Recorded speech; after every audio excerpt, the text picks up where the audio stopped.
Hello everybody. A lot of you have probably heard about fractional shares coming to Robinhood, but maybe you've never traded fractional shares or you don't really understand how it works, and I really hope to better explain that in this video. So I've actually been trading fractional shares for almost a year now using the brokerage Stash, which is probably the current biggest player in fractional shares until Robinhood releases it.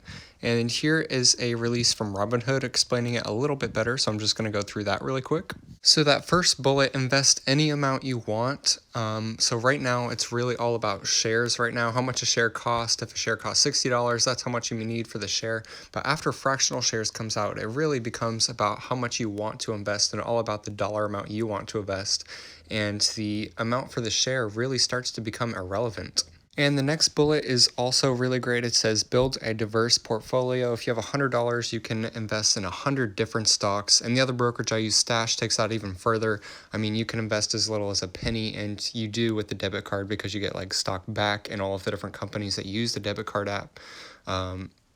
So you get pennies of stock back all the time. So this really helps you to diversify if you're starting with a smaller portfolio and you can't invest as much. And then this last bullet is really, really cool. It's trade in real time. So you can still trade in real time with fractional shares. And that's something the other apps are not able to do. And that's, I think, because Robinhood has such a much bigger user base that they're going to be able to turn those fractional shares much faster than the other apps can. Here's something I'm actually not a huge fan of. It says I'm on the list with over 1 million people, even though, I got on the waiting list within the first few hours it was announced. So I don't know if it's like a queue or if I'm just in a waiting list and everybody's going to get it at the same time.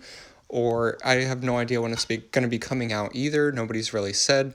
I'm guessing it's definitely going to be this year, but if it's going to be in the next couple months, I'd say probably not, but you never know. I think they were a little bit more transparent with the debit card, with you had your queue number and you could help out your queue number by tapping on the debit card. And this, nobody really knows what's going on with this waiting list. Lastly, I just wanted to go through a few examples of how fractional shares can be really useful. The first one, and what's going to be really useful to me, is right now Google's trading at almost $1,500 and Amazon's trading at almost $1,900. And at those share prices, I really would not want to buy a full share on Robinhood, which is why I have bought them on the other fractional shares app that I have. But now I can invest any amount I want into those stocks, and fractional shares would enable me to do that. Another example would be, say, Tesla was trading at $400, and I had $500 that I could spend on Tesla, but it's trading at $400, so I could only spend that amount, but I don't want to invest a full 2 shares. Well, now it really doesn't even matter what the share price is. I can just invest any amount I want into Tesla. And then just the very last example I have is that you're really able to diversify as much as you want now.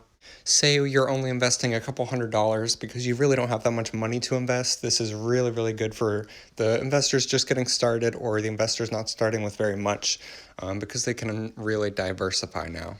Thank you so much for watching. I probably forgot a couple of the points I wanted to bring up, so please do let me know down in the comments below if you have any questions. Come check out my channel and subscribe for more content. Thanks.